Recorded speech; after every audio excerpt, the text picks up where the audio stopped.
in terms of feedback from that, and certainly I very rarely have a surgery that goes by that hasn't got somebody with either a school's placement or an SEN related issue. And you're absolutely right. I think that it tends to be in my community those kind of perhaps less well-resourced working class families that come to me, the kind of middle class, better educated ones can kind of go and fend for themselves. But in kind of follow-up, I suppose, there seems to be a very clear response around local authorities and their ability to communicate this and perhaps to manage that expectation. Do you think that there must be a variety across different authorities of their ability, I suppose, to match the rhetoric with the reality and to manage that with parents? Do you think there's also a parental angle?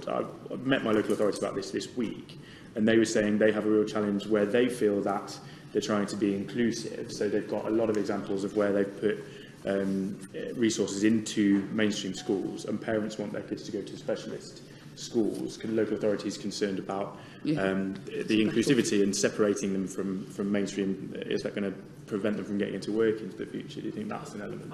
I think it goes back to what Jean says. If you've got mainstream education properly provided for, then you will have more children, young people with an SEN going into mainstream. I mean, at the moment, autistic children are 3 times as likely as children without an SEN to be excluded from mainstream schools. And so that instantly puts a barrier up for parents.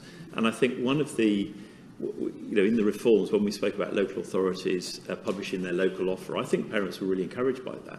But actually what tended to happen in most local authorities, it was just a list. It was a list of what was already there. And I think there was almost like a missed opportunity for local authorities who, let's not forget, are under a lot of pressure themselves, but to actually step back and start to plan and look at the data, look at the numbers of people with SEN in their local authorities, say, actually, how do we develop a long-term plan here, rather than just producing a list, which was a pick and mix, really, for parents to go to.